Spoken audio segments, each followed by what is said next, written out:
Primeira coisa, boa noite. Esse é mais um encontro do Seminário de Psicanálise Política, que o Mauro me convidou para tocar desde o ano passado já.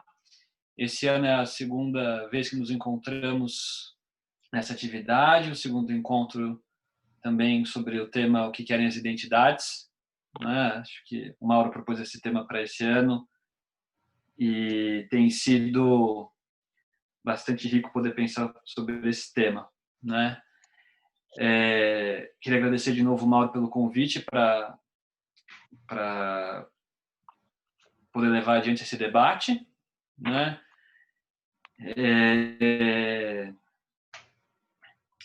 E também porque se no primeiro encontro, né, eu busquei articular alguma coisa ao redor da noção de um Heimlich como um contraponto para a gente poder pensar um contraponto à questão da identidade em psicanálise, né, mostrando como tem uma ideia de identidade que é um pouco estranha à lógica psicanalítica, tomando como exemplo a noção do estranho ou do inquietante do Freud. Hoje eu queria mudar um pouco o rumo, mas ainda pensando que não deixa de ser algo complementar ao que eu falei da primeira vez, e também considerando um pouco as coisas que o Mauro apresentou, né? O que me fez voltar a um conjunto de coisas que eu já tinha lido e estudado num outro momento, num outro contexto, e, enfim, não deixa de ser uma oportunidade para eu revisitar um pouco essas coisas, né? Essas coisas a que eu me refiro têm a ver com a noção de reconhecimento, né? Principalmente a partir de um conjunto de textos, livros, enfim, de ideias de um autor chamado Axel Honneth, que hoje é o diretor do famoso Instituto de Pesquisas Sociais lá na Universidade de Frankfurt, né? E eu queria voltar um pouco a isso como uma estratégia mesmo de apresentar algumas coisas que eu considero que jogam luz sobre alguns impasses que a gente tem nas discussões sobre identidades hoje em psicanálise, né? Se da primeira vez eu falei do inquietante, hoje eu falo da questão do reconhecimento. Bom,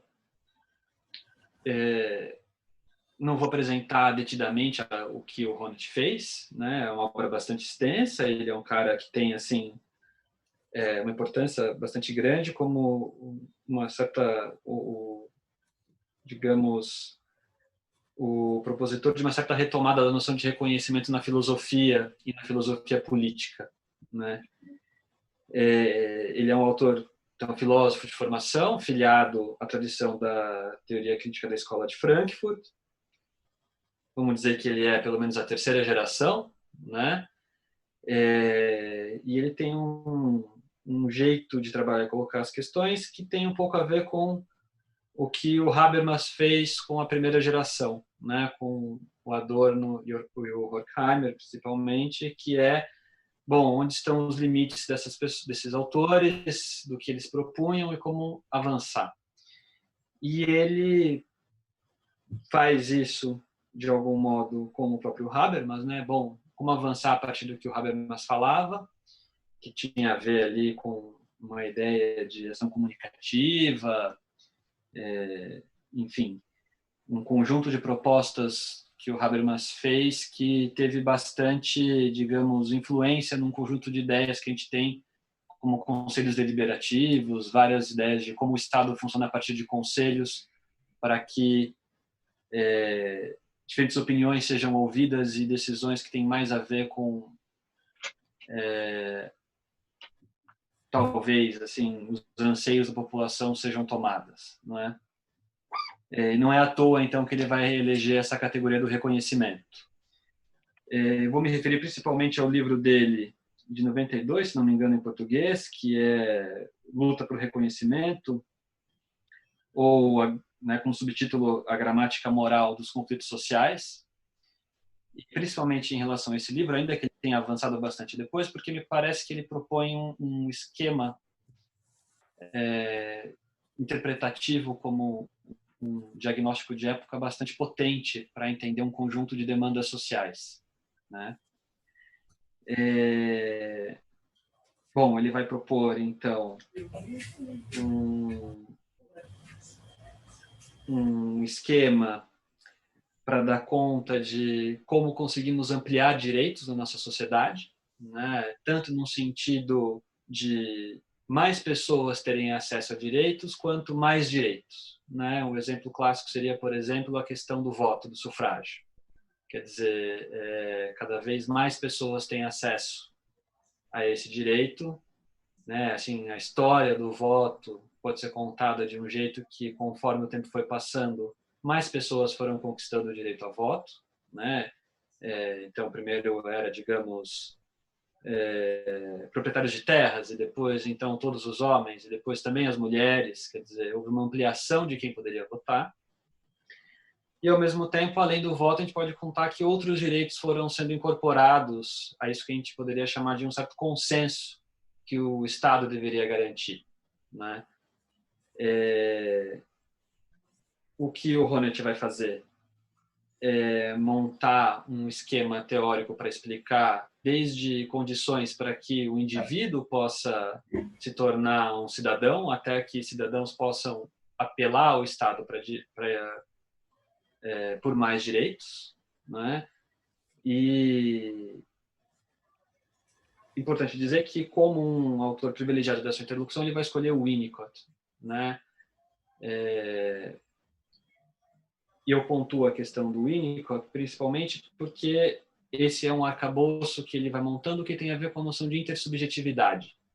Ele está preocupado em entender como que um sujeito se constitui de modo que ele possa se tornar um cidadão, e como cidadão que ele possa se tornar um sujeito de direitos perante o Estado, e, ao mesmo tempo, então, ele está preocupado com uma certa ontologia, né? E essa ontologia que ele vai buscar no Winnicott tem a ver com intersubjetividade. O ponto principal para mim aqui em relação ao que o Honneth propõe é que ele vai colocar a figura do Estado como uma instância central à qual se dirigem os apelos dos sujeitos, dos cidadãos, e como uma instância normativa que pode regular os diferentes apelos, as diferentes demandas e os diferentes direitos, né? Nesse sentido, então, tem um percurso interessante que ele vai fazer, que ele parte desde de uma certa psicologia, com o Winnicott e com o Mead, um psicólogo social anglo-saxão, até chegar à questão do Estado, e aí ele vai fazer apelo à obra filosófica do Hegel, né? Bom, essa obra do Hegel é importante de pontuar também que ele está se referindo a uma parte específica, a uma filosofia do direito do Hegel, não a qualquer parte, né, dessa vasta obra filosófica, porque é justamente nessa parte que ele vai dizer que é uma parte negligenciada pelos escritos de filosofia política que se baseiam em Hegel, que ele vai encontrar esse substrato para pensar essa parte mais política. Minutinho só, Edu. Minutinho só, porque a Cris Matias, a Exir e a Miriam estão com o microfone aberto, está dando interferência.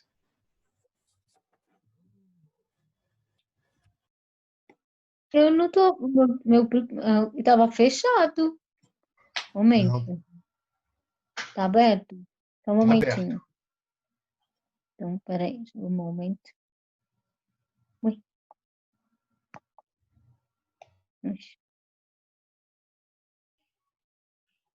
Agora fechou? Abriu, Exir. Abriu? Agora eu vou fechar. Isso. Desculpa, Lu. Imagina. Bom, então eu estava apresentando esse esboço geral do Honneth, né, com esse esforço dele de trazer a questão do reconhecimento para o debate político. escolhendo ele como interlocutor, primeiro porque ele tem, né, assim, uma clareza muito interessante na obra que ele escreve, né? Ele não é um autor ingênuo na escolha dos autores nos quais ele se baseia, né? E primeiro porque eu acho que ele é muito feliz no modo como ele descreve essa gramática dos conflitos sociais, né? Ele propõe uma certa matriz interpretativa e, ao mesmo tempo, digamos que essa matriz interpretativa serve como uma ferramenta para a gente entender como os conflitos sociais se organizam e demandam direitos, né? Ele também serve de algum modo como uma inspiração para a organização desses movimentos. Então, eu considero que ele tem ele ocupa esse duplo lugar, né? Colocando como essa noção chave, teoricamente, do reconhecimento, né? Então, e eu acho que essa obra dele produz efeitos, né? Assim, ele tem uma certa pujança teórica, ele encontra interlocutores que se propõem a debater, a discutir, a problematizar o que ele coloca, e de algum modo ele encontra um debate fértil na psicanálise, né?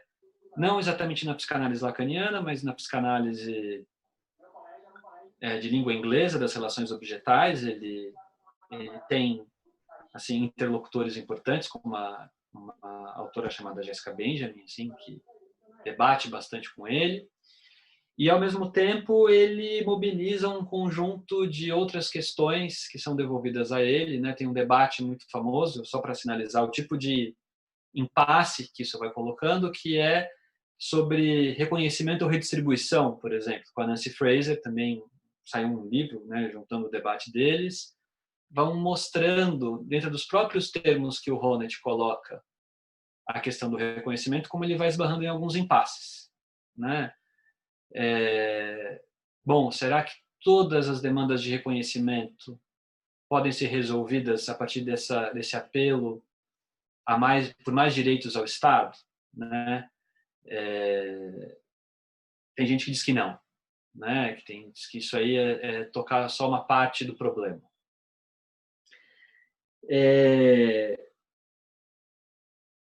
Bom, mas me interessa trazer ele para a nossa conversa aqui pelo tipo de problemas que ele traz quando falamos de reconhecimento, porque a minha aposta é que uma das respostas possíveis para a pergunta que o Mauro lançou lá no começo do semestre, né, para o que querem as identidades, tem a ver justamente com reconhecimento, né? De algum modo elas buscam reconhecimento.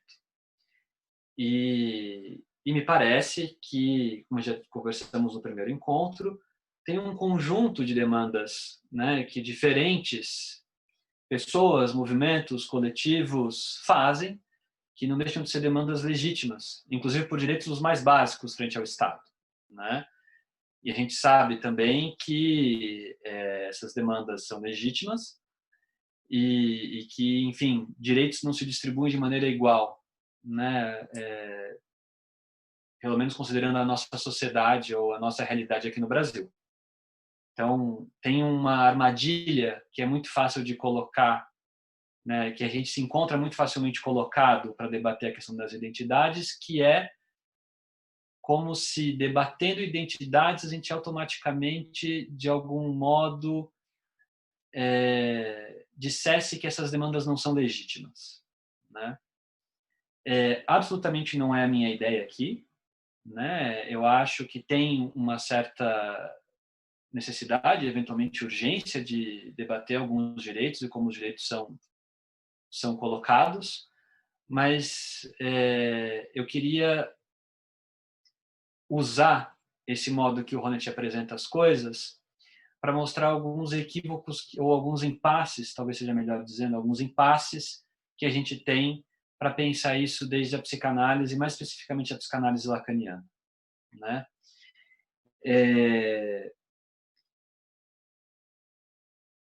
O primeiro equívoco, eu diria que é um equívoco que a gente encontra no debate político ou filosófico, ou da filosofia política, ou da filosofia com a psicanálise no Brasil atualmente, ou pelo menos tem um conjunto de trabalhos que vão por aí, é que do ponto de vista teórico, não é suficiente tirar o Winnicott como se o problema do Honneth fosse que ele escolheu o Winnicott e não Lacan, né?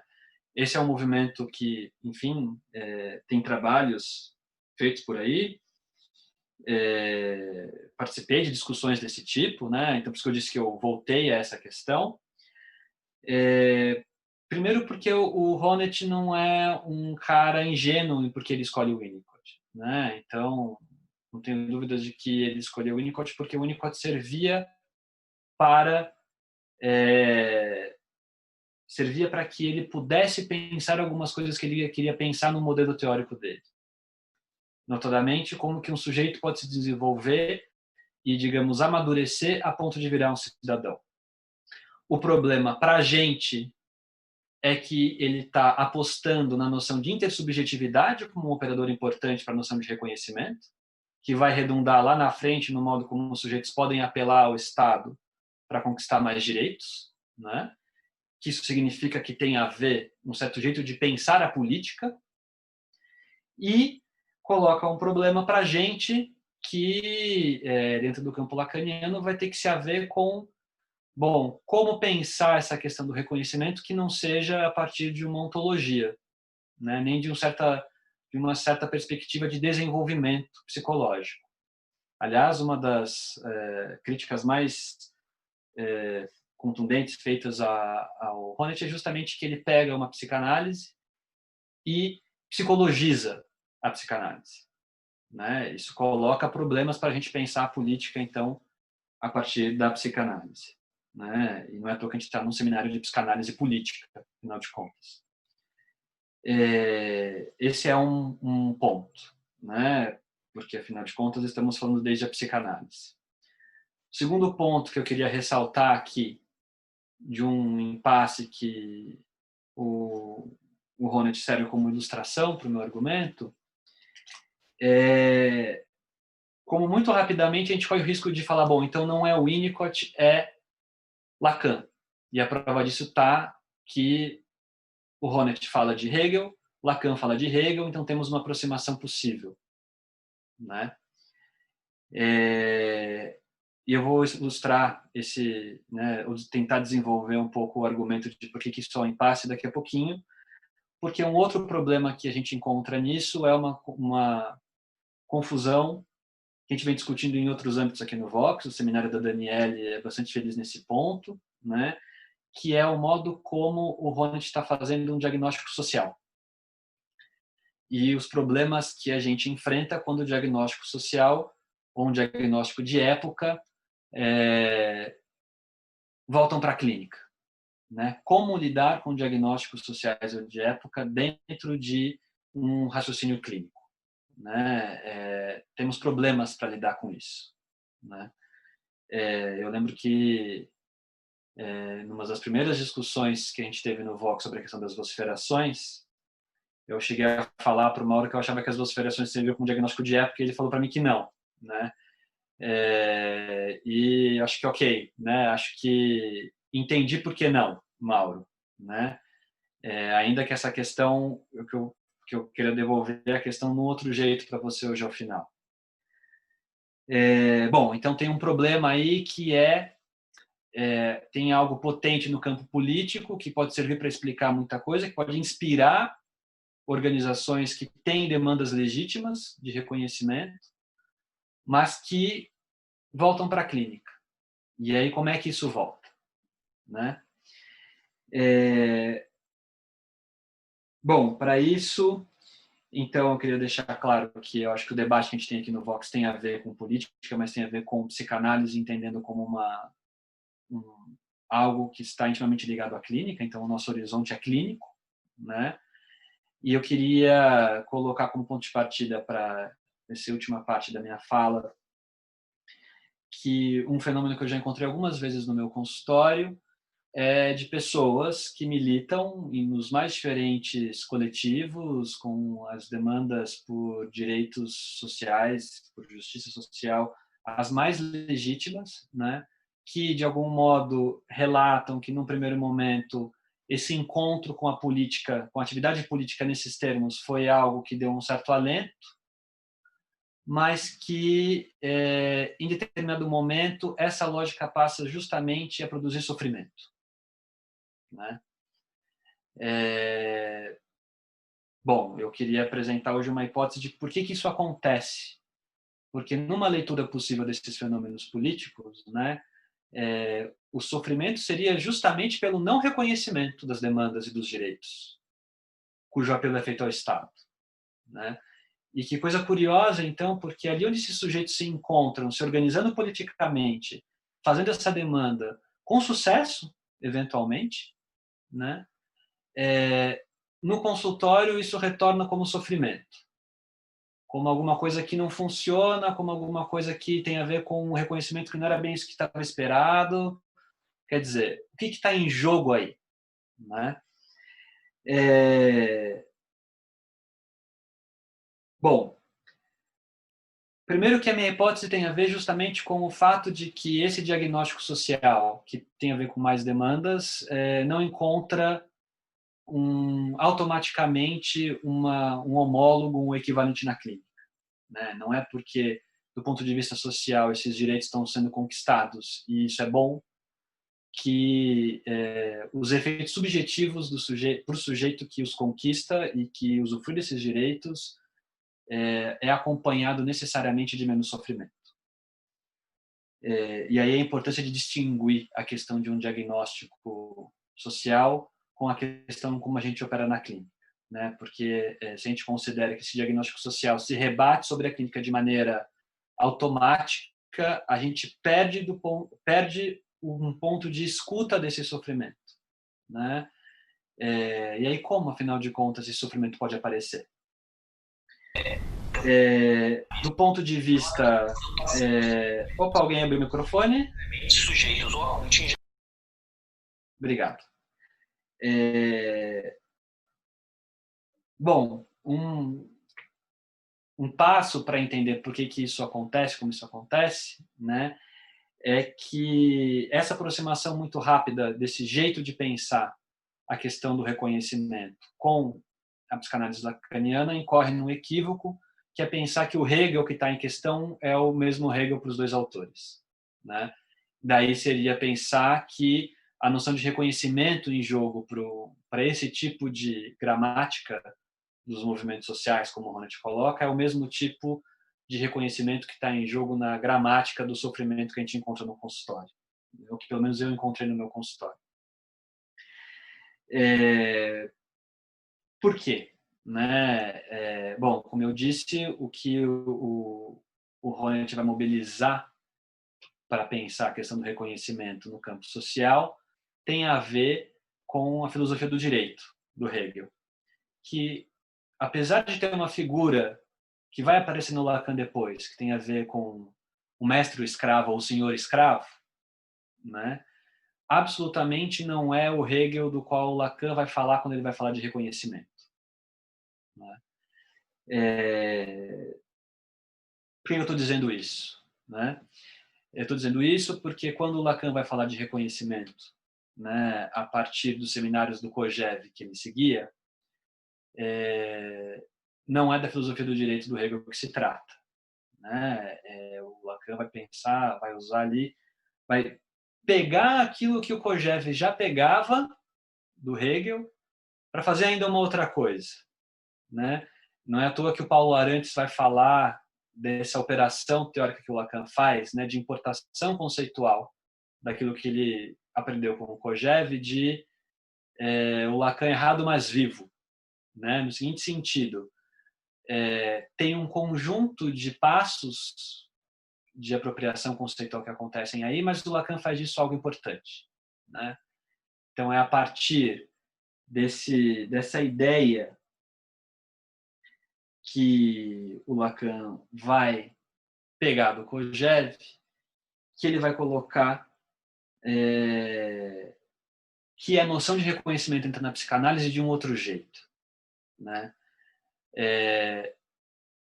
Do meu ponto de vista, e talvez essa seja assim o ponto mais crucial da minha breve apresentação aqui hoje, isso tem a ver porque reconhecimento para o Lacan não vai ter a ver com diminuição de sofrimento, né?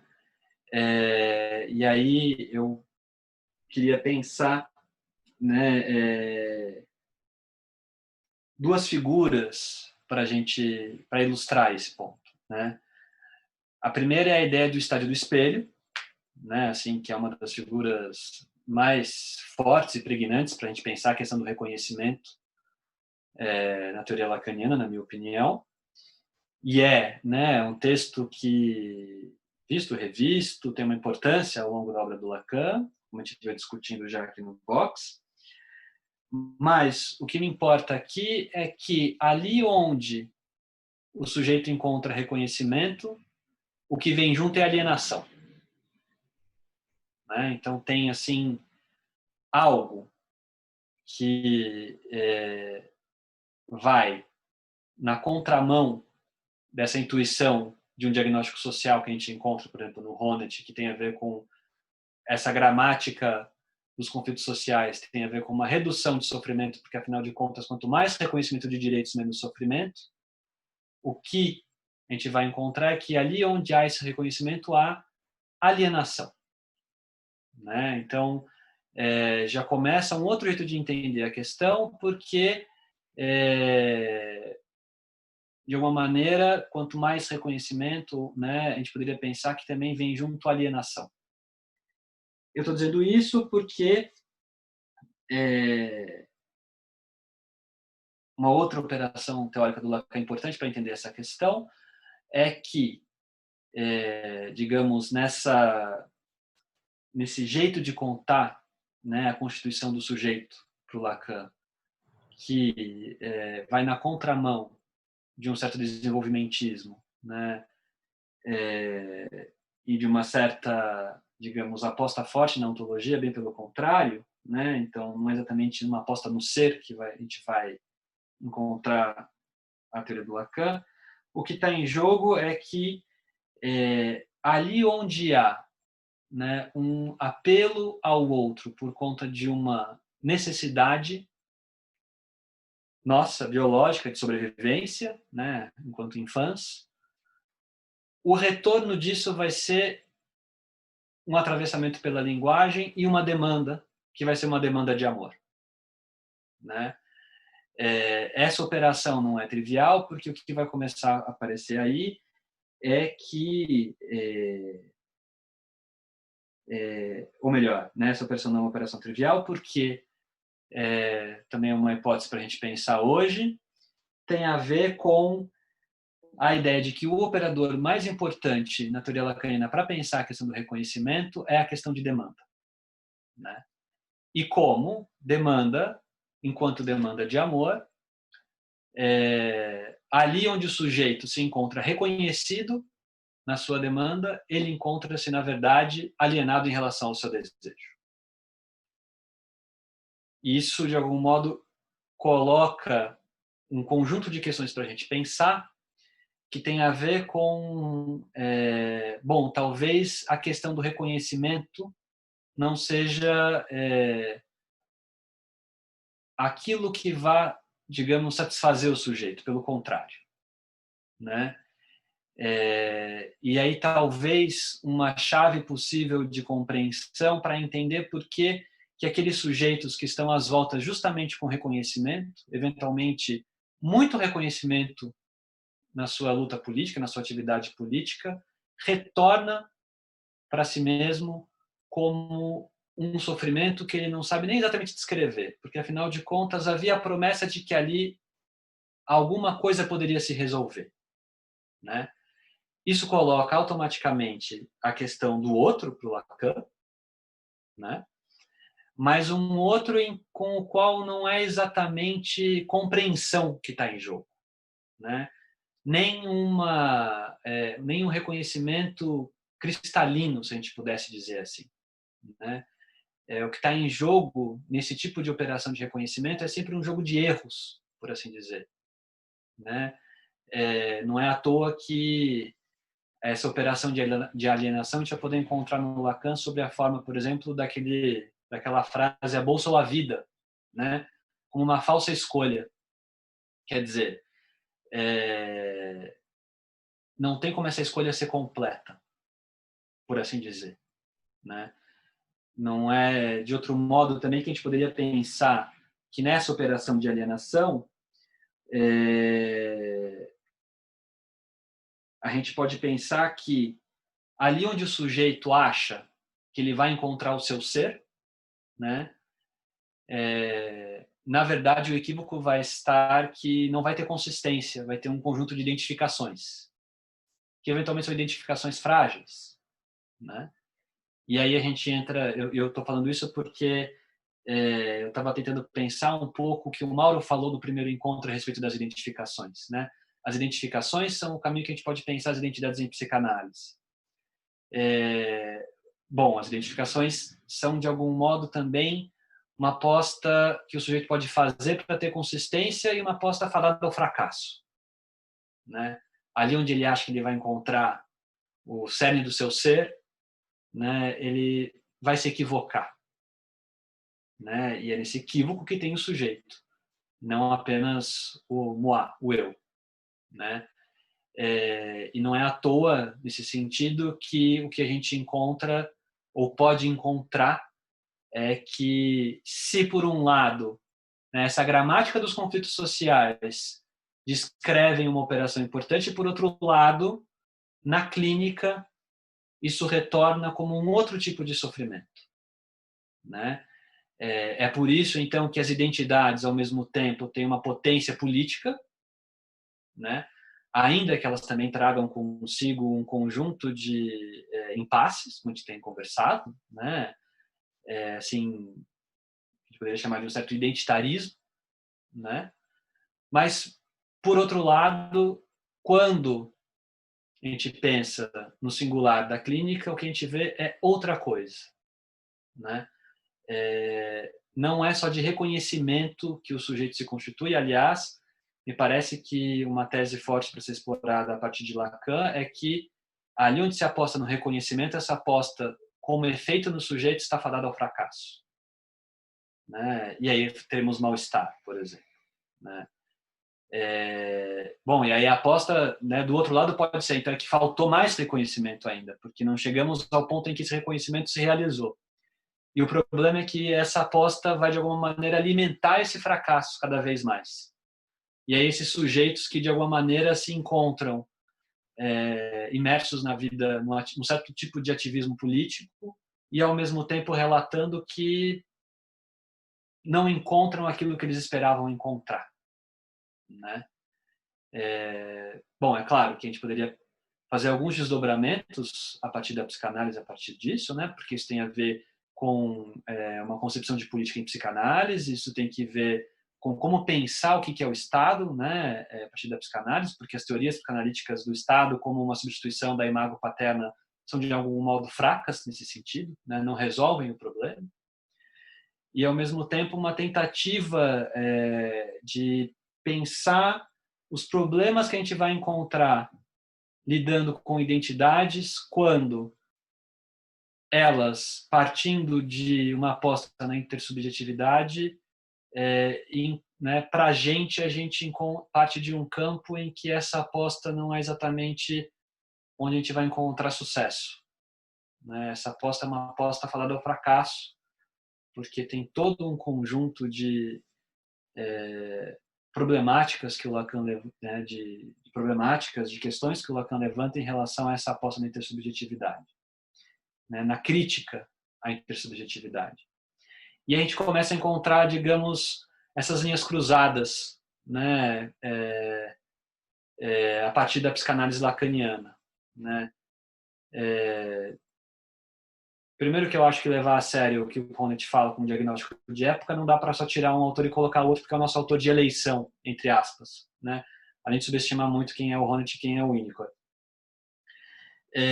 Segundo, porque me parece que a gente precisa pensar melhor as consequências e os efeitos de uma aposta no reconhecimento como uma operação que pode ser bem sucedida, né, em termos de, então, serei plenamente reconhecido a partir da psicanálise lacaniana. Bom, Mauro, eu estou falando tudo isso porque eu fiquei pensando a partir, né, do outro encontro, tentando levar um pouco mais adiante a questão das identificações, né, e também a partir da leitura do seu livro, né, do Discurso da Estupidez, que saiu recentemente, que talvez a gente pudesse pensar os efeitos da alienação na produção da estupidez, né, como constituição subjetiva, né, e que tipo de vociferações de estupidezes, entre aspas, a gente produz na aposta do reconhecimento como sendo plenamente possível, né? Talvez a gente tenha um caminho aí para pensar algumas coisas que a gente encontra hoje em dia na discussão política, na nossa realidade, no social, né? Sem perder de vista que o nosso horizonte tem a ver com clínica e não com diagnóstico social, com diagnóstico do tempo. Não que a gente não se beneficie disso, mas que os destinos são diferentes, né, desses diálogos. E aí também parece que às vezes a gente fica direcionando os diálogos de um jeito meio equivocado, né? A gente precisasse clarear um pouco o meio de campo. E é isso, falei mais do que os 20 minutos que eu tinha prometido, Mauro. Sem problema, Ludo. Te agradeço.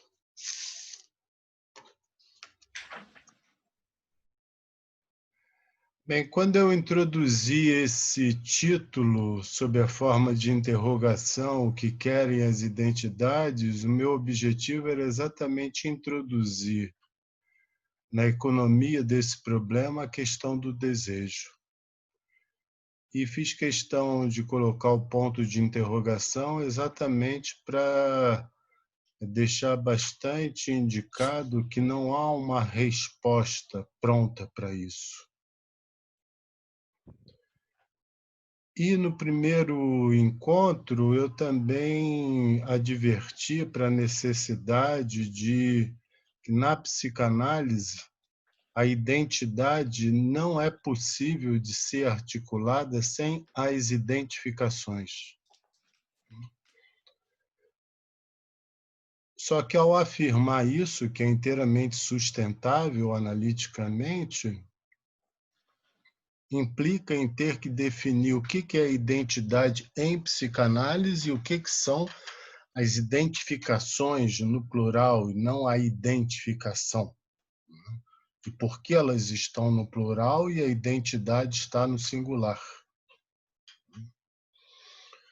Por isso eu me vali de uma definição do Lacan, que eu vou repetir hoje aqui, que está no seminário Lancy, e retornei a esse seminário porque me parece uma definição muito valiosa, onde ele afirma que a identidade é o que se cristaliza das identificações.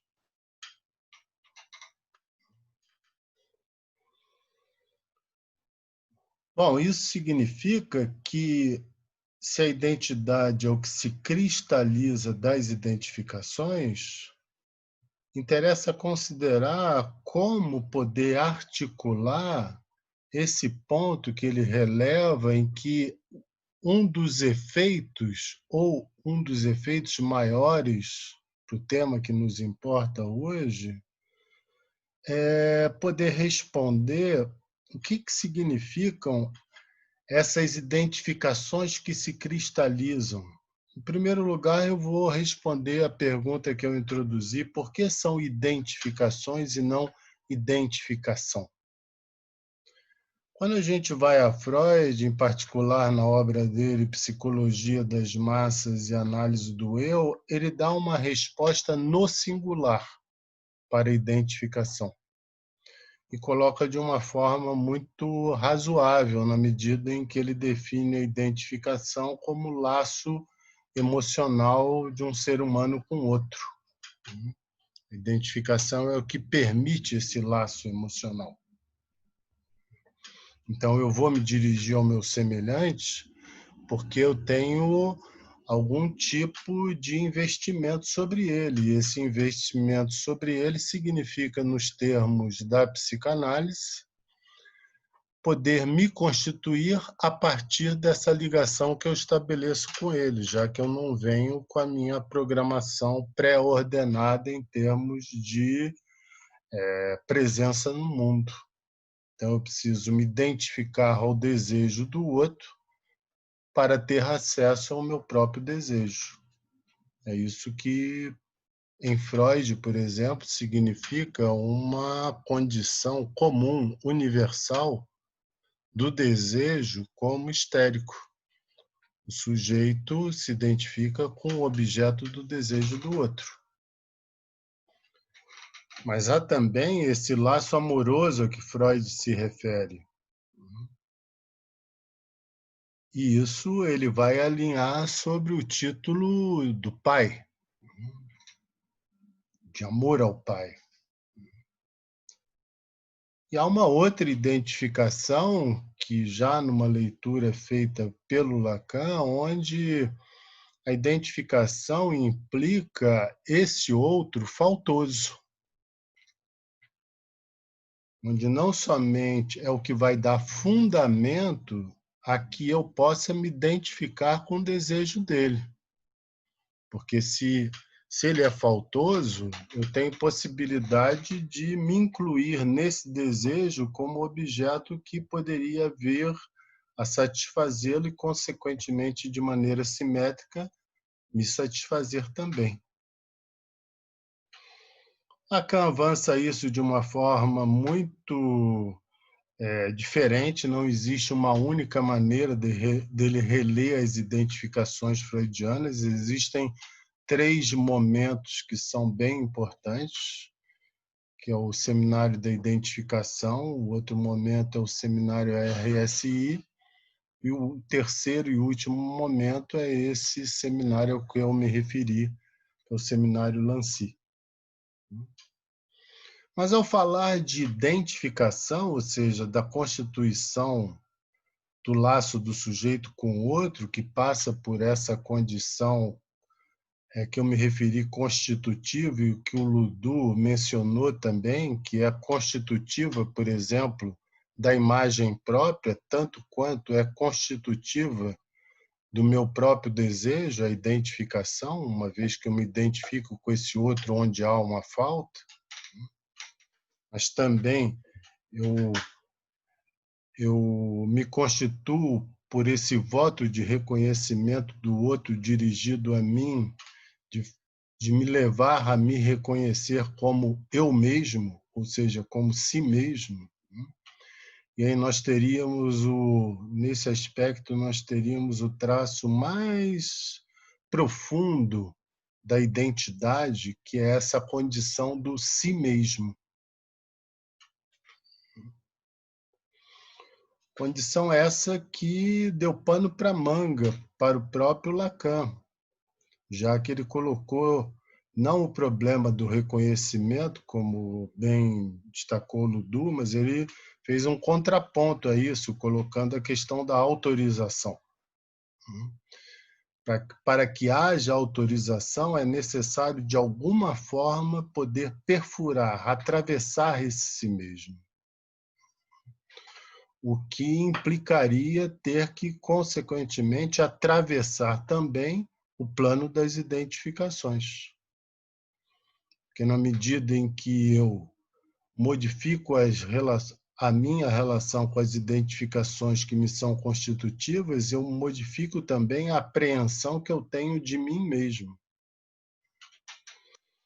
Mas o que é importante num desses desdobramentos do Lacan, e isso eu me refiro ao seminário da identificação, é que ele mostra desde o início que a identidade, ela, ainda que confira essa condição do idêntico, que está presente no si mesmo, não há possibilidade de, pelo fato da identidade ser efeito da identificação, ou seja, ninguém nasce com uma identidade, mesmo as identidades que nós construímos e sustentamos, seja a identidade social, seja a identidade política, seja a identidade de gênero, cada uma dessas identidades é construída a partir da nossa inserção no laço social. E ele procura mostrar como, mesmo nesse elemento mais íntimo que evoca o idêntico, a identidade, ela mesma é diferente dela própria. Por quê? Porque se eu posso dizer que eu sou eu mesmo, eu só posso dizer que eu sou eu mesmo a partir de um outro que é diferente de mim. Então, por isso, Lacan vai escrever no Seminário da Identificação que A é igual a A e A é diferente de A. Entendam que essa diferença que ele destaca não é somente porque ao escrever o outro A, eu não estou mais escrevendo o A anterior, que é uma das possibilidades também de mostrar isso. Mas o que ele está procurando dar relevo é que se o meu si mesmo só se constitui a partir da identificação que vem pelo outro, então essa apreensão mais íntima que eu tenho de mim como eu mesmo, ela é efeito, ela não tem causa própria. Por isso, a identidade, eu repito, ela é e não é ao mesmo tempo sinônima de si mesmo. Porque a cada vez que eu me afirmo como eu mesmo, eu estou necessariamente, ainda que não de forma direta, me distinguindo de um outro a quem eu não reconheço como sendo eu mesmo, e sim um outro si mesmo. Bem, mas ao introduzir a questão das identificações, nós estamos, no que se refere ao Lacan, e aí se aproximando mais diretamente do tema que nos importa, é que, ao nos referirmos às identificações pelo outro, a identificação que implica o desejo tanto quanto a falta presente no outro, eu estou me referindo a que as consequências dessas identificações constitutivas, elas nos colocam diretamente lançadas num mundo que é o mundo dos discursos. Só há mundo dos discursos porque existem identificações. Por isso mesmo, nos discursos, tal como eles são escritos pelo Lacan, em particular, o primeiro discurso, que é sublinhado por ele como constitutivo de cada um de nós, seres de linguagem, o discurso do mestre, é o que nos coloca diretamente estruturados numa relação a partir dos significantes entre o agente e o outro. Os discursos, eles são efeitos das identificações. Bom, se os discursos são efeitos das identificações, é preciso lembrar que aqui, quando eu me refiro a discursos, eu me refiro tanto ao discurso concreto, ou seja, aquilo que é falado propriamente dito, tal como eu estou falando aqui agora, por palavras do vocabulário da língua corrente, tanto quanto no sentido inconsciente. Por quê? Porque eu sou constituído por discursos que eu recebo do outro, que se dirigiu a mim, inclusive para que eu pudesse advir ao mundo, que o próprio sujeito, esse outro que me constituiu, desconhecia a natureza desse voto que ele dirige a mim. Então, não é por acaso que Lacan vai falar que ele prefere falar em discursos sem palavras. Por que ele prefere isso? Ele prefere isso exatamente porque o discurso sem palavras atualiza essa condição de desconhecimento do homem consigo mesmo em relação ao que ele fala, tanto quanto coloca ele, ao mesmo tempo, uma relação de determinação para a sua constituição pelo outro, consequentemente não tendo possibilidade de apreender isso que o constitui. Outra vez, a presença do inconsciente. E uma das diferenças que eu queria fazer notar hoje em relação à minha primeira exposição da vez passada é que depois de ter escrito esse livro, eu queria voltar a ele para mostrar que o discurso da estupidez, e agora já de certa forma articulando a questão que o Ludu me colocou, quando eu escrevo o discurso da estupidez, o discurso da estupidez ele se encontra diretamente relacionado com outros 3 elementos. Primeiro, que ele é habitado por uma verdade. Essa verdade é uma crença. Essa crença não é a fé numa entidade transcendental. Essa crença é a sustentação de uma realidade que recusa os impasses da realidade à volta do sujeito. Então, ela instaura uma nova realidade. Por que as crenças, por isso que no livro eu me refiro às crenças a partir das seitas, porque aquilo que nós recolhemos das crenças nas seitas é que as seitas sustentam uma relação entre os seus fiéis segundo uma realidade que é possível somente para eles mesmos. Então, muitos deles chegam, por exemplo, a acreditar que o mundo vai terminar no dia X do ano X. Mas isso, quando eu retiro essa dimensão da crença pelas seitas, é para mostrar a força de expressão que isso possui. Porque nós sabemos que muitas seitas levaram os seus fiéis ao suicídio coletivo, antecipando, por exemplo, a frustração que haveria naturalmente das profecias não poderem ser verificadas.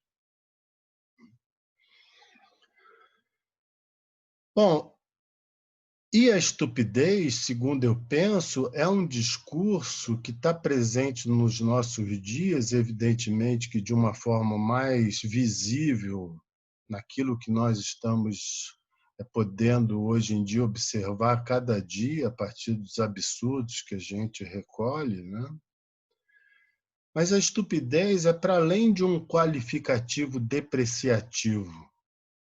Aqueles que estudaram a estupidez puderam mostrar que a estupidez é um elemento que é constitutivo da subjetividade humana. E é constitutivo da subjetividade humana de que forma? Quanto menos eu consinto na humanização, mais eu me torno suscetível à estupidez. Em outras palavras, quanto menos eu consinto nas leis da linguagem, na possibilidade de modificar o sentido daquilo que me é transmitido, mais eu tenho susceptibilidade a me tornar um estúpido. Por quê? Porque eu vou ser um sujeito que tende à univocidade, um sujeito que se sustenta em certezas e não em opiniões que podem ser modificadas segundo os encontros que a vida me proporciona e que, segundo a minha abertura, eu tenho possibilidade de realizar mudanças. Então, não foi por acaso que eu coloquei que a verdade que habita a condição do estúpido é essa verdade da crença que, recusando uma realidade, qual é a realidade que ela recusa? Ela recusa a realidade do outro, no sentido da recusa do simbólico.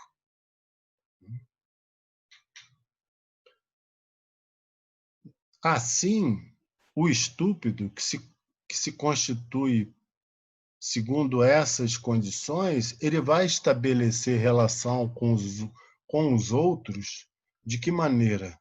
produzindo efeito nos outros vociferantes. O que são as vociferações? As vociferações são a realização em ato disso que no estúpido se mantém sobre a forma inconsciente.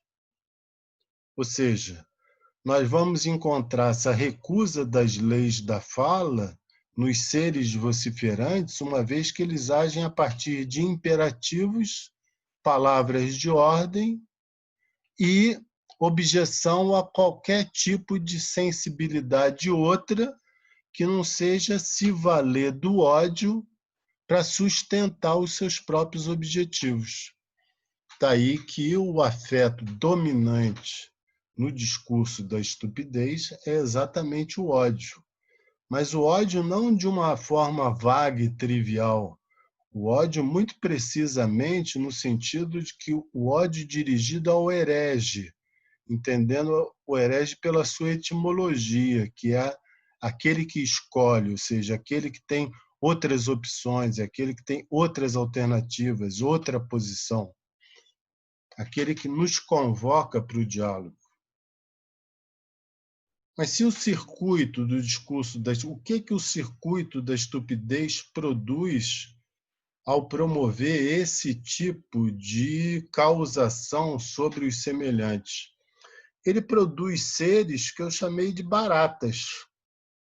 Evidentemente, não de uma forma depreciativa sobre as pessoas, mas evocando aqui o livro do Ian McEwan, que se chama exatamente A Barata, que propõe uma releitura do texto do Kafka, A Metamorfose, onde no livro do Ian McEwan, o que acontece é que, diferentemente do que ocorre no texto do Kafka, a barata, lá no Kafka, ela morre.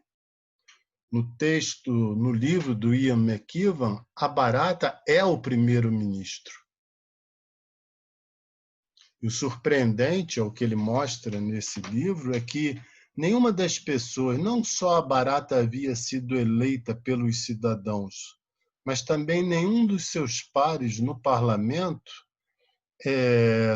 ficou surpreso ou teve estranhamento pelo fato de, num dia, o Jim Sons acorda como uma barata, vai para o parlamento, tendo ido no dia anterior sob a forma humana, e ninguém estranha.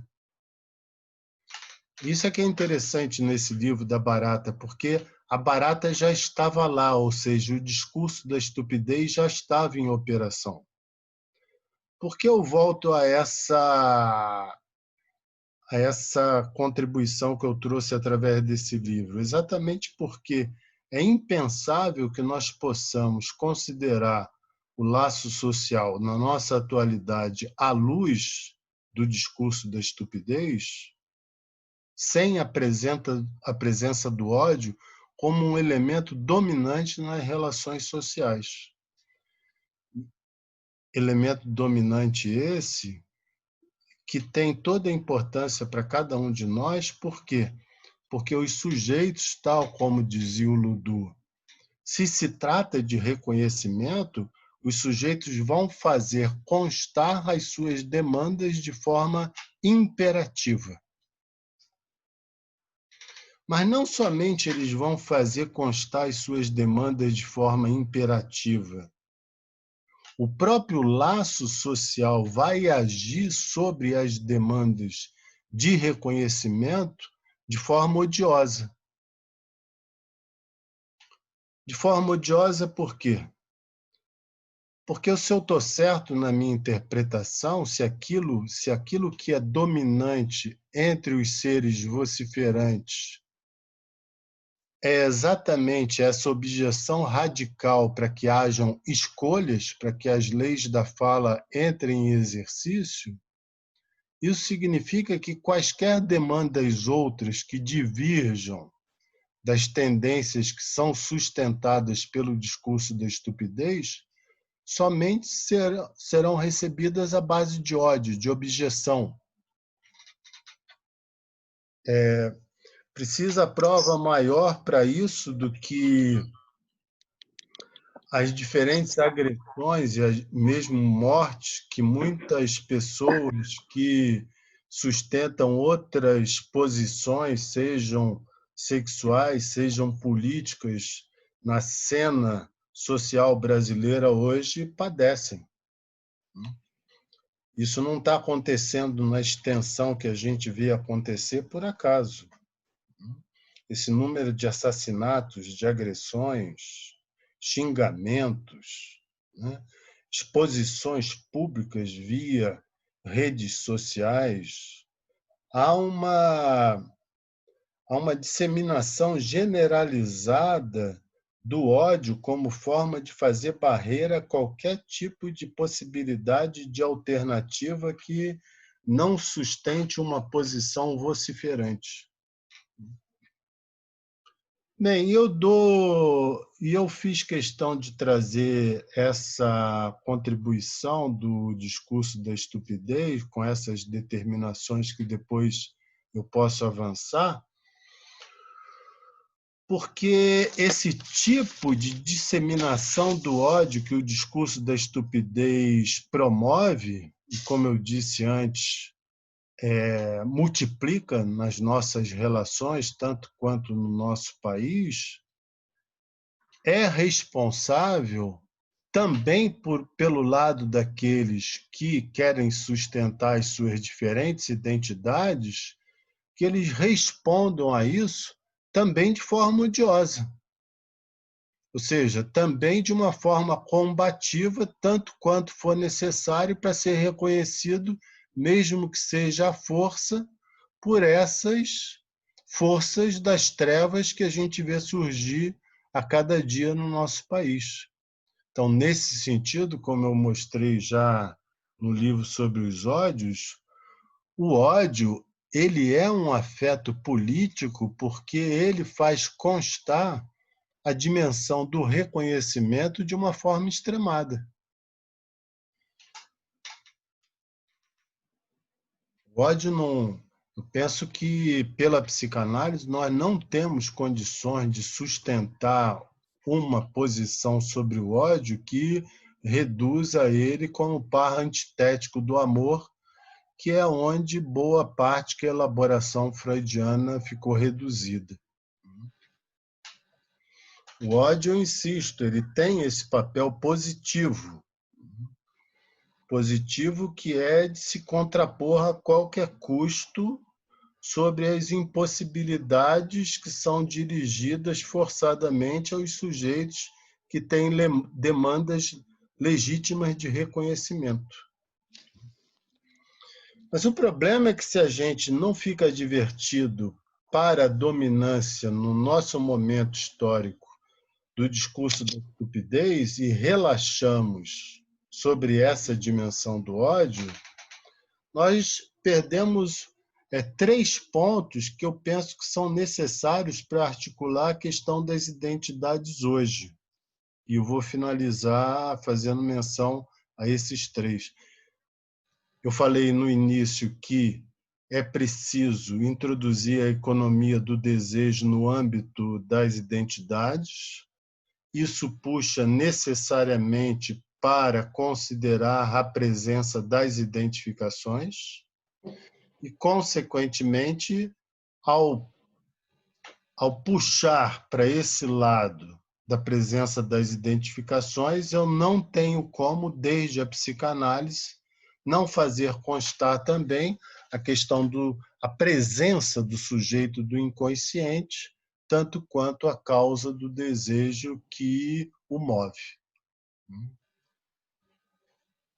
Mas eu insisto, se não se está suficientemente advertido para a vigência do discurso das vociferações, nós tendemos abruptamente sustentarmos as mesmas causas que muitas identidades sustentam de uma forma problemática. Por quê? Porque, evidentemente, que por solidariedade nós vamos nos colocar contrário a esse tipo de atitude odiosa que é dirigida a qualquer tentativa de expressão diferenciada disso que são as vociferações.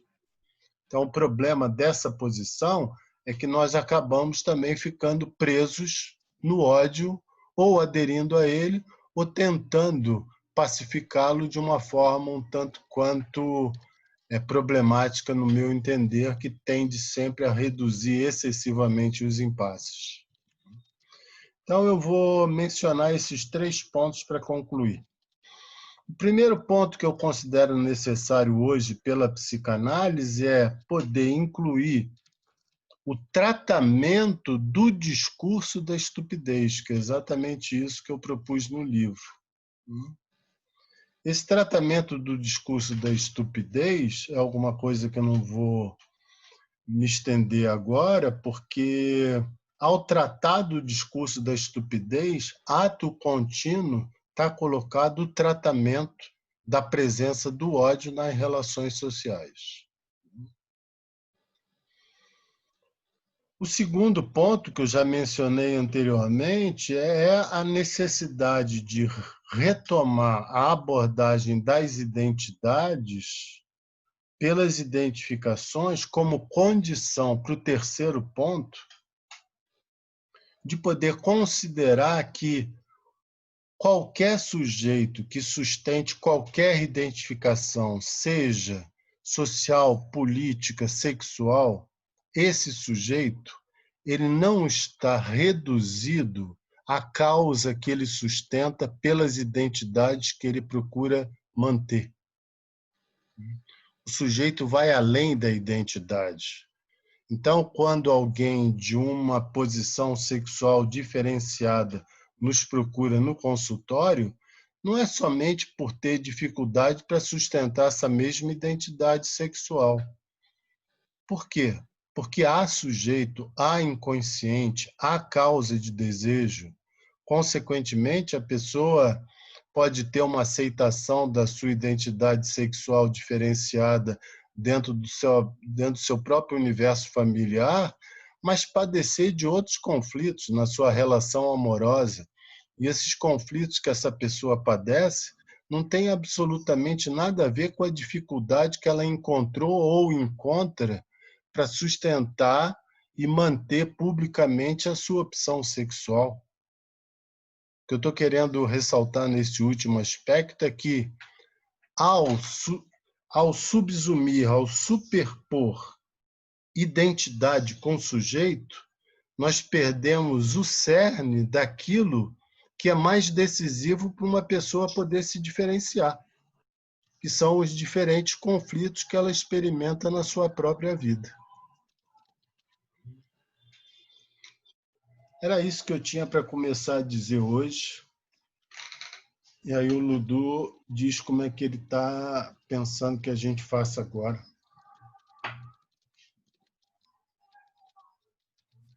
Acho que a gente pode abrir para questões, né? Tá bem? Rodar a palavra. Tá bom. Vamos lá.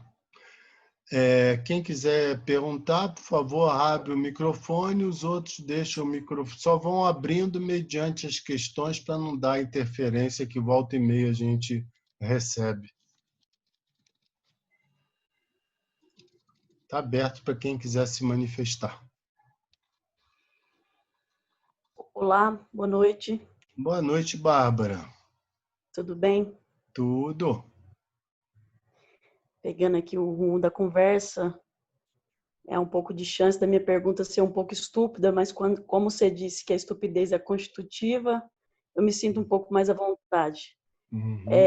Queria trazer um pouco, ouvindo um pouco o Luiz e ouvindo você, tem uma coisa que eu acho que é uma tendência que eu vou escutando um pouco em alguns outros trabalhos de psicanálise, que é uma transposição entre a questão da identidade na política e na clínica. Por que eu digo isso? Porque, de certa forma, nós como psicanalistas, escutando os sujeitos que nos procuram, nós sempre vamos ir para um rumo, né, de direção de tratamento em que palavras como ética da diferença, ética do desejo, não univocidade, não manter o sujeito, não alimentar essa alienação a um significante mestre, vão nos conduzir enquanto direção de tratamento na clínica. Contudo, quando a gente está no âmbito político, né, por exemplo, no âmbito da militância, né, me parece que existem momentos que é importante que alguns sujeitos, para conseguir seus lugares de reconhecimento e existência, se alienem, que eles se mantenham em posições de univocidade para poder ter certeza ou partir de uma crença de algo, né? Digo isso porque me parece que em alguns momentos eu vou escutando esse perigo que né, de transpor uma ética clínica para uma ética política.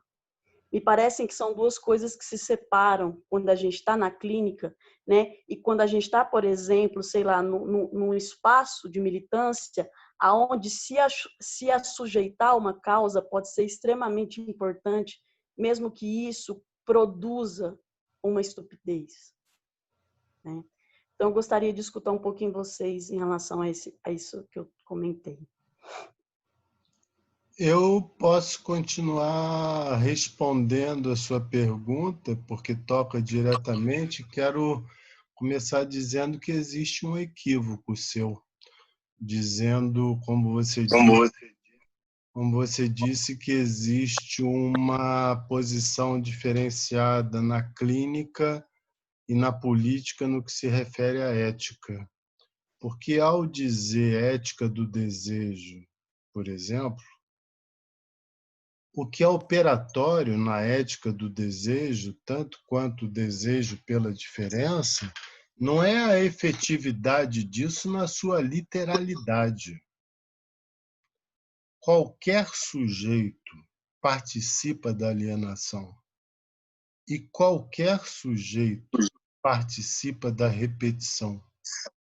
E quanto mais ele está numa posição alienada, repetindo uma posição fantasmática, mais e mais ele tende a se tornar um apaixonado para que aquilo se torne verdade da sua convicção e que vai ser um momento importante do seu percurso subjetivo, seja para ele sustentar essa posição como definitiva, seja para ele poder, mais adiante no seu percurso de vida, modificar isso que ele venha sustentando.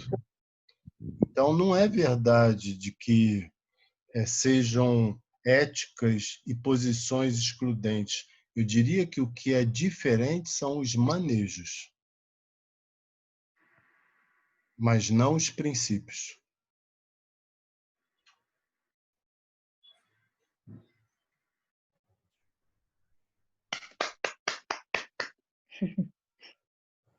Ludo. Eu acho que eu concordo com a sua colocação agora, né, da diferença dos manejos. E eu digo isso porque me parece que isso toca diretamente a questão da experiência analítica, né, e, digamos, a política da psicanálise, né? Então, toda a discussão que a gente tem sobre como, né, sustentar uma comunidade entre analistas, isso para mim, é esse tipo de discussão que está em jogo, né? Mas, para além disso, o que eu acho que eu estava tentando trazer para a discussão é que não é que, digamos, as pautas sejam problemáticas. Às vezes elas são, mas não é isso que eu estou tomando como garantido, né? O que eu estava querendo dizer é que me parece que a aposta de que onde há reconhecimento não há alienação é uma aposta fracassada, né? Ali onde eu acho que eu estou sendo reconhecido, né, o desejo do outro, né? Ali onde eu acho que eu estou sendo reconhecido, estou me desalienando, na verdade o que acontece é a alienação. Daí pensar que tipo de efeito uma política baseada nesse reconhecimento produz. Né? Que eu acho que é um pouco a questão dos efeitos, né, que esse tipo de posição leva. O que eu estava pontuando, e foi mais ou menos o ponto de partida para eu pensar a fala de hoje, foi justamente esse conjunto de sujeitos pacientes, que vêm da militância justamente porque tem alguma coisa que incomoda, né? Ali onde eles achavam que o reconhecimento seria suficiente, não foi. Que, de outro modo, é dizer que, bom, essa alienação não foi tão legal assim, nesse sentido, né? E aí, alienação em relação a quê? Eu acho que aí seria em relação ao próprio desejo, né? Eu pensaria por aí. A Bárbara tem sempre questões muito oportunas e, por causa disso, eu queria estender uma observação dela, que é qual é a significação de política na psicanálise. E eu considero que a significação da política na psicanálise a mais avançada é aquela que faz homologia de política com laço social, ou seja, com discurso. Então, a política na psicanálise não é a política dos partidos políticos. E você sabe muito bem disso, né? Mas a política, na medida em que ela é laço social, ela participa dos efeitos que eu posso produzir num conjunto de semelhantes com os quais eu me relaciono, sobre os quais eu tenho condições de produzir ou não efeitos. Nesse sentido, a política, pela psicanálise, ela tem sempre uma vocação de micropolítica. Por quê? Porque nós não temos condições de atingir as grandes massas. Nós temos, sim, possibilidade de analisar líderes políticos, quando eles se resolvem se analisar. Mas o Lacan fala uma coisa muito interessante no seminário Lenon de Per, que ele diz o seguinte: não é garantido que um político, que um profissional vá fazer análise e que isso vá produzir efeitos na sua ocupação profissional. Isso é interessantíssimo, porque coloca pouca esperança para a análise dos políticos. Principalmente quando nós sabemos de que forma a política se estrutura nas sociedades democráticas que são marcadas, que estão presentes no mundo capitalista, onde não tem como separar democracia de capitalismo. Existem momentos antagônicos, mas existem momentos de extrema solidariedade entre um e outro.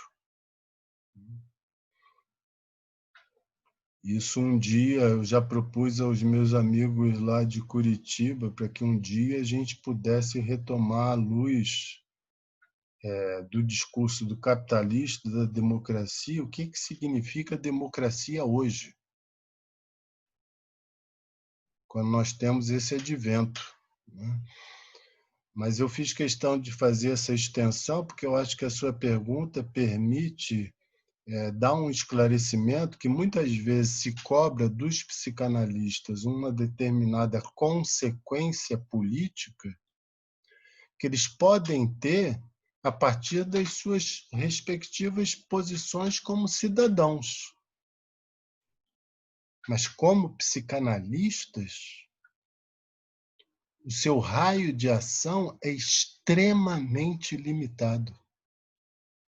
Quando não se considera essa limitação, faz-se barbaridades no consultório, supondo que se está colocando as pessoas mais à esquerda do que elas deveriam estar. Um problema sério que a gente tem quando não faz essa diferenciação. Eu acho que você, como uma pessoa advertida para isso, tem toda a condição, não tenho dúvida que você me acompanha e está de acordo com isso. Ô Mauro, só para citar o seu texto que a gente discutiu na última reunião da apresentação de pacientes, tem uma definição que você dá de política a partir da psicanálise, né, que é uma política que inclua o erro. Isso, o fracasso. Né? Isso é uma questão importante, né? Porque a gente tende a achar que quando tem fracasso é porque não deu certo a política. Isso recoloca a questão do que é política a partir da psicanálise. Num sentido mais extenso do que só pensar, né, a questão da atuação do analista. Né? Assim, isso é algo que a gente deveria poder discutir em extensão, porque isso é muito sucinto, quase enigmático.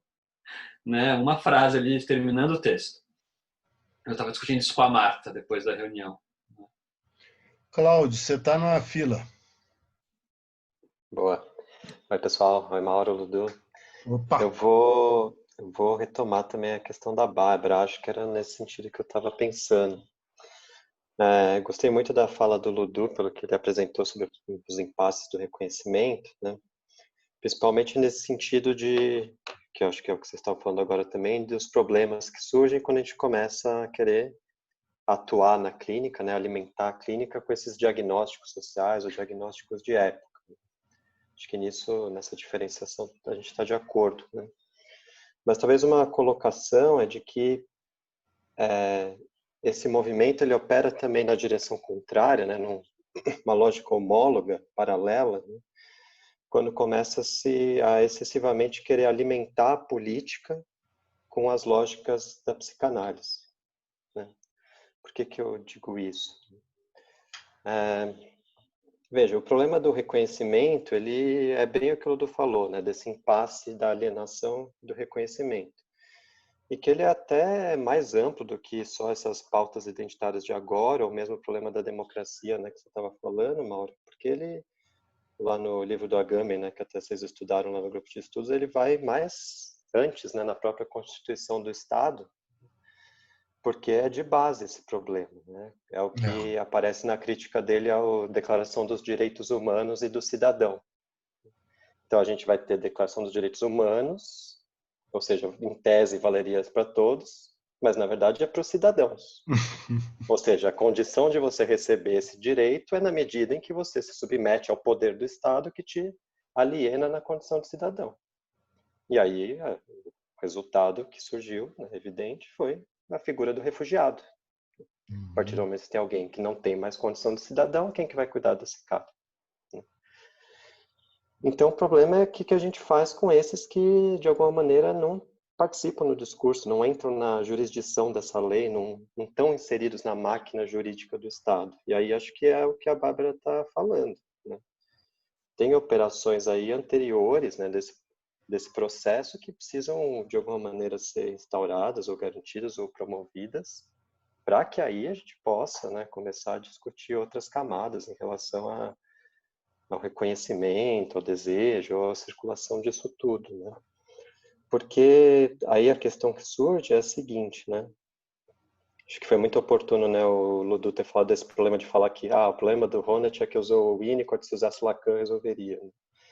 Mas talvez a questão é até mais ampla, né? Porque assim, em que medida a gente acha que o Estado deveria se fundamentar em sacadas ou em fundamentações teóricas psicanalíticas para decidir a maneira como vai dirigir um governo?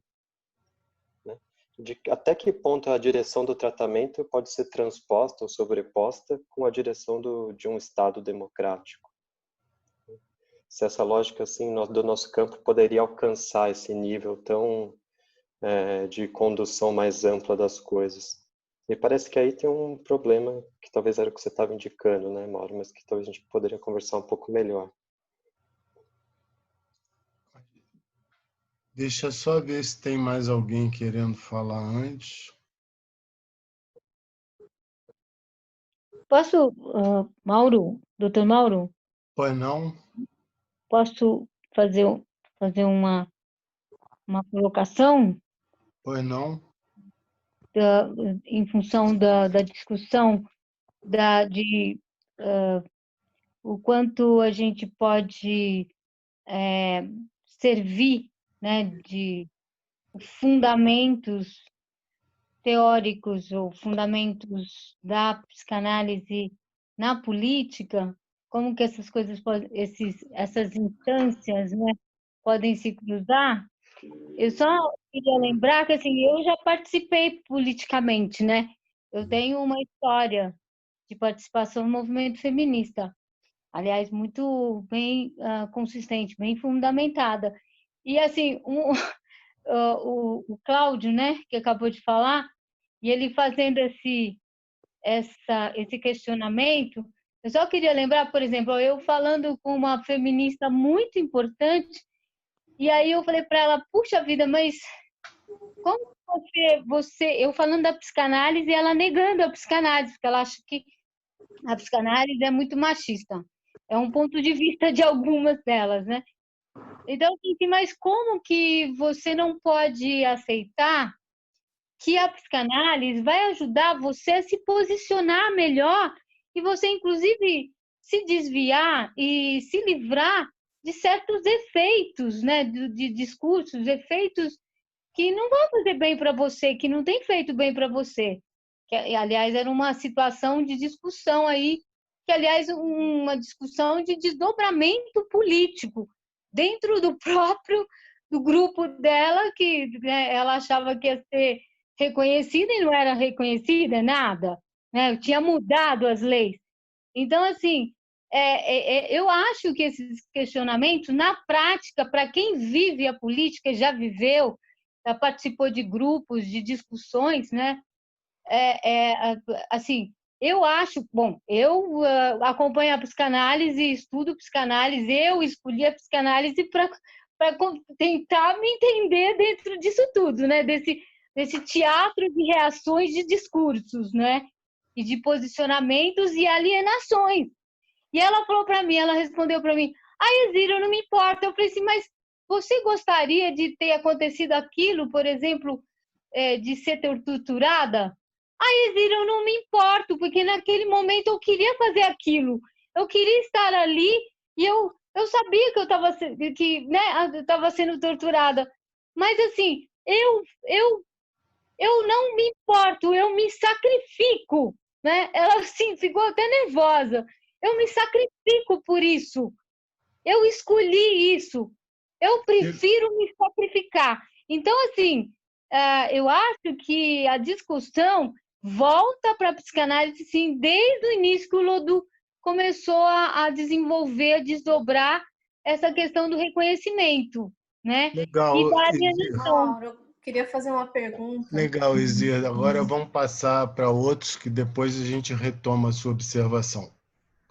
Tá Pode bom. falar, Daniele. Teve um momento da sua fala que você localizou um tipo de identificação no Freud que teria a ver com uma espécie de devoção, amor ao pai. Queria que você esclarecesse um pouco melhor esse ponto, para saber se esse amor ao pai é o mesmo amor pela demanda de direitos, né? Se é por aí que a discussão desemboca. Não, não é porque para o Freud essa identificação ao pai é uma identificação fundadora do laço amoroso. É ela que vai, Lacan, por exemplo, vai sustentar depois isso como traço, né? Onde você vai ter possibilidade de abordar o outro e, consequentemente, dirigir a ele uma demanda. É uma identificação bem primária no Freud. Aliás, é a primeira que ele coloca no texto da Psicologia das Massas. Nesse sentido, não é coincidente. Eu queria voltar ao que o Cláudio mencionou, porque, assim, Cláudio, Você lembrou muito bem o Agamben, né? Foi muito bem lembrado a sua observação. Mas o próprio Agamben, ele coloca uma questão que eu diria assim que, por ele ter a estatura que ele tem, eu não vou dizer que é uma posição idealista, por respeito à obra dele. Eu acho que alguém do tamanho dele, a gente não pode simplesmente fazer acusações dessa ordem. Mas você lembra bem Boa noite, do durma final. bem. Selma, por favor, feche o seu microfone. Você lembra bem que no final do Homo Sacer, a obra que está em jogo para fazer essa mudança da constituição de um Estado que implique os cidadãos no sentido de incluir todos como cidadão, envolve uma reformula, uma mudança, uma refundação do Estado. E ele coloca que para isso vai ser necessário concorrer a uma série de saberes para os quais, hoje em dia, o único que a gente tem um pouco mais suscetível à proposta dele é o campo do direito, que, por sua vez, também é suscetível à psicanálise.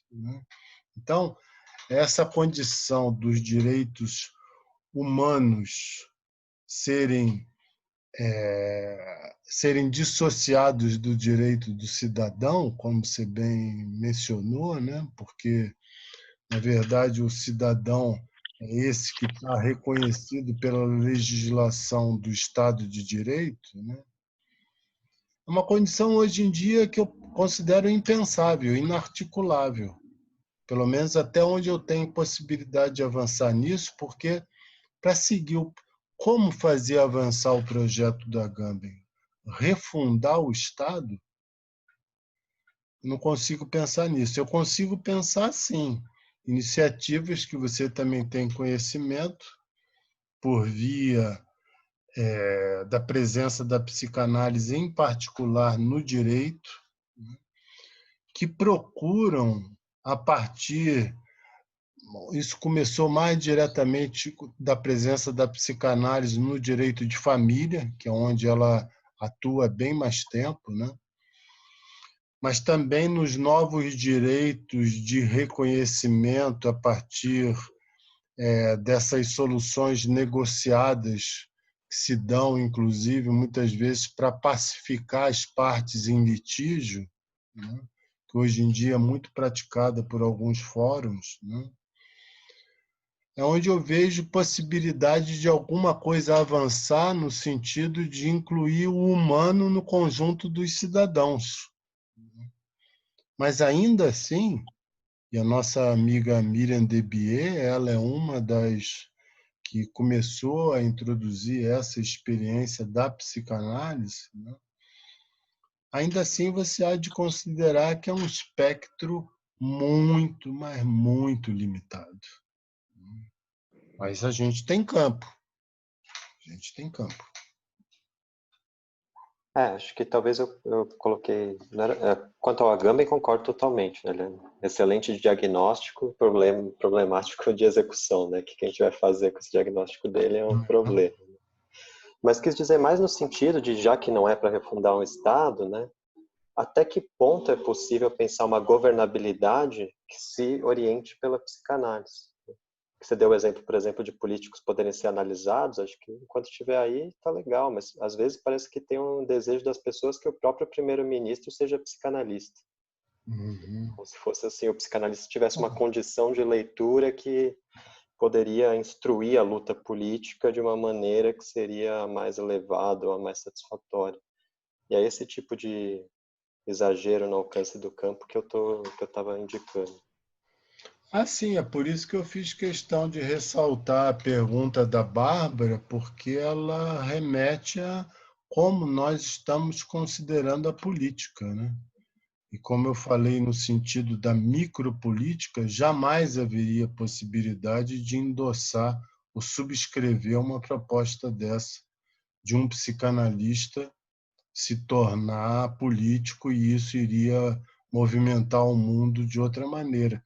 Porque ele vai chegar lá, ele vai cair dentro de um discurso que está estruturado por extensões as mais abjetas. Ô, Mauro, e a prova disso, que a gente já teve um psicanalista que foi político eleito no Brasil para 2 mandatos de deputado federal, que é o Eduardo Mascarenhas, né? E a gente sempre esquece que isso já aconteceu. Aliás, nessa época que o Eduardo apresentou a candidatura dele, eu estive na casa dele, e o Magno falava para a gente sempre: vota nele como político, deixa ele lá. Aí ele não precisa voltar. Agora, tem uma outra coisa, né? Porque eu acho que sim, tem uma tradição política que, bom, sei lá, me ocorre, não sei se é isso mesmo, mas me ocorre a ideia de que tem uma tradição política que defendia, né, que o governo deveria ser dos mais sábios ou mais aptos. Ah, sim. E a primeira figura disso eram os filósofos, né? Sim. Dizer que então seriam os analistas é uma reencarnação disso problemática, porque os filósofos não precisaram nem cuidar de escola de psicanálise, né? Os analistas nem isso conseguem muito bem. Então tem algo, né, dessa ideia assim de que os analistas poderiam ser responsáveis por isso, que, enfim, talvez a gente possa ajudar no diagnóstico, né? Porque mesmo o Agamben, por exemplo, com toda a obra que ele tem, escreveu aqueles textos sobre a questão do Estado na pandemia na Itália, são textos problemáticos. Sim. Nem ele consegue executar o que ele diagnosticou nesse sentido. Uhum. Eu suspeitaria muito dessa ideia, né? Tanto de que gente analisada seria político melhor, quanto que os analistas, então, seriam bons políticos, né? Porque seria tributário da ideia de que a gente seria bom político porque a gente foi bem analisado também, de algum modo. Vai saber que diabo é isso, ser bem analisado. Exatamente. Né? Aí a gente volta para o problema da edificação da psicanálise.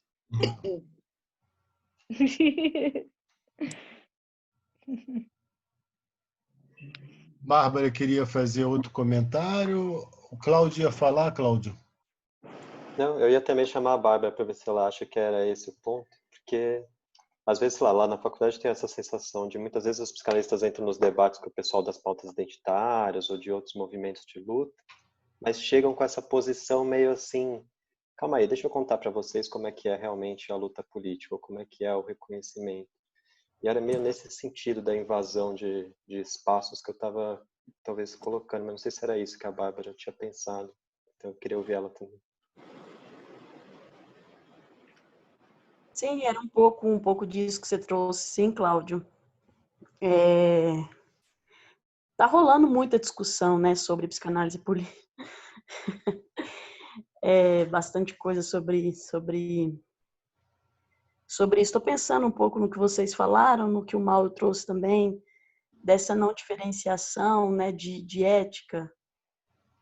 Mas realmente eu acho que talvez a minha preocupação maior, assim, seja quando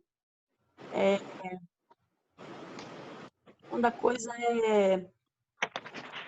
Eu gosto quando o Mauro traz a questão da... A psicanálise, ela pode muito pouco, assim, isso já é bastante coisa, né, assim, ela pode muito pouco, de fato, assim, e tudo bem, né, não tem problema nenhum ela poder muito pouco, muito pelo contrário, mas me soa sempre muito iatrogênico, né, em alguns momentos que a gente vai fazendo algumas transposições, assim, e que, de fato, me parece que quando você está, sei lá, no movimento de militância, numa assembleia, parece que a coisa roda por um outro rumo, assim, né? Quando, por exemplo, você fala da questão da paixão, né? Realmente acho que que sem paixão, né, não tem destruição. E tem destruições que são necessárias. Né? Assim, a gente pode pensar igual, por exemplo, o Luiz trouxe um pouco da questão da comunidade dos analistas, né? A gente tem um extremo apaixonamento que circula também pela comunidade analítica, né? Um extremo partidarismo, né? E, de alguma forma, esse partidarismo, de algum jeito, transmite psicanálise, as duras penas, com mecanismos de poder e dominação muito acelerados, mas transmite, né? Mas faz algum tipo de efeito ali, né? Mais algumas coisas que eu tenho pensado, assim, não sei se eu fui clara, eu acho que eu viajei um pouco mais agora, assim. Mas é realmente isso, essa talvez seja a minha preocupação mais forte, assim, dessa heterogeneia, né, que a psicanálise pode cometer quando ela tenta implantar algum tipo de ética ali, que me parece que não, a ideia não é ser uma ética mundial, né, assim, vamos dizer assim.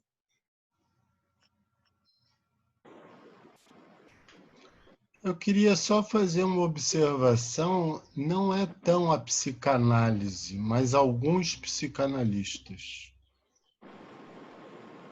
Porque a psicanálise só se sustenta a partir daquilo que os psicanalistas mantêm e transmitem. Então, eu gostaria de fazer essa observação exatamente porque os psicanalistas que tendem a se tornarem voz mais pública, o que nós vemos se manifestar na nossa sociedade? Diagnósticos mais ou menos refinados sobre o que é sintoma em relação a um determinado momento histórico. O problema, e esse foi um trabalho que eu tive no livro, é que diagnosticar não é uma função, não é a função, não é a última palavra que deve ser reservada a um psicanalista. Se ele diagnostica, ele precisa saber indicar os tratamentos possíveis para aquilo que ele diagnostica. Nesse sentido, você pode diferenciar com muita facilidade o que é o psicanalista que faz discurso político e o que é o psicanalista que sustenta uma prática.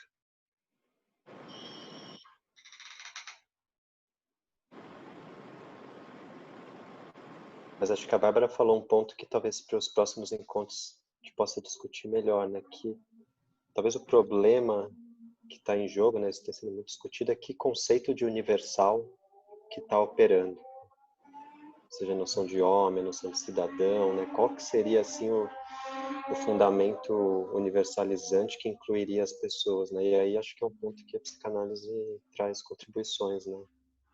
Perfeito. Vamos fazer a última rodada.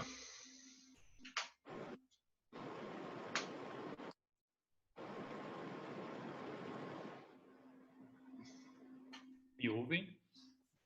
Vinícius.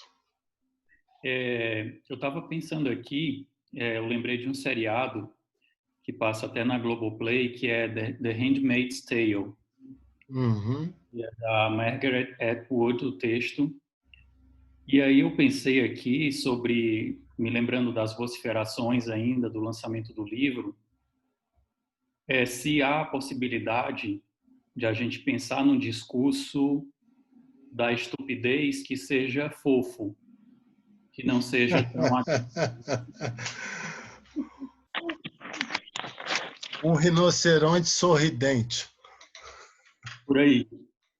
Porque às vezes eu penso que alguns grupos eles podem emitir discursos pensando que estão realmente lutando pelo bem de um público-alvo, de hereges ou do que quer que seja, mas sem imprimir uma agressividade na emissão desse discurso. E aí eu me lembrei da série e aí fiquei pensando sobre isso aqui. A fofura do discurso da estupidez. Você vai me permitir esclarecer novamente um ponto que volta e meia me perguntam. Quer dizer, então, que contestar alguma coisa agora virou vociferar? Apenas se tiver com mal intenção em relação ao que eu articulei. Por quê? Porque eu começo o livro falando exatamente disso. Vociferar é sinônimo de esbravejar, gritar, mas com a seguinte diferença. Na vociferação, o grito é um grito que tem como objetivo silenciar o outro e destruir as condições do diálogo. E quem está procurando sustentar uma posição, se fazer escutar, não está vociferando nesse sentido. Então, ele tem indignação, ele contesta, inclusive ri também, mas se tem uma coisa que o ser vociferante não faz, é rir. Por quê? Porque a única coisa que ele sabe fazer é escárnio, depreciação das condições dos outros que são diferentes dele. E no escárnio, o ódio, infelizmente, Freud não analisou o problema do escárnio, ele analisou a questão do riso. Quem analisou o escárnio foi o Zizek, quando ele mostra que o escárnio está presente naquela frase no frontispício que dava entrada em Auschwitz. O trabalho redime. Isso é um escárnio, porque ali não se tratava de trabalho e muito menos de redenção.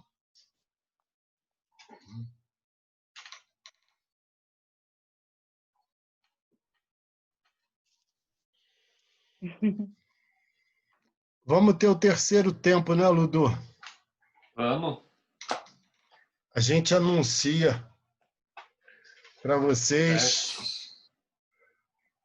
Ludo começou, eu dou as despedidas, os agradecimentos, e depois ele conclui. Espero que tenham boas férias e que iremos nos encontrar no início de agosto. O Instituto Vox se mantém presente nas suas atividades abertas e gratuitas enquanto não houver uma possibilidade de reunião de pessoas com segurança no mesmo espaço. Então, até essa ocasião, vocês podem contar com a nossa solidariedade para participar em comum com as atividades que a gente propõe. Dudu. Não, agradecer mais uma vez o convite para discussão. Eu acho que a gente sempre levanta muitos pontos importantes para os próximos tempos, né? E, enfim, apesar de tudo que a gente tem falado aqui da questão do reconhecimento, a gente continua apostando nos encontros, né? É isso aí. Então, é isso, gente. Obrigado a todos pela presença e boa noite. Boa noite. Obrigada. Obrigada, boa noite. Obrigado, Muito gente. bom o debate. Obrigada. Obrigada. Boa noite. Boa noite. Boa noite. Boa noite. Boa noite. Boa noite. Obrigada. Boa. Boa noite. Obrigada. Boa noite.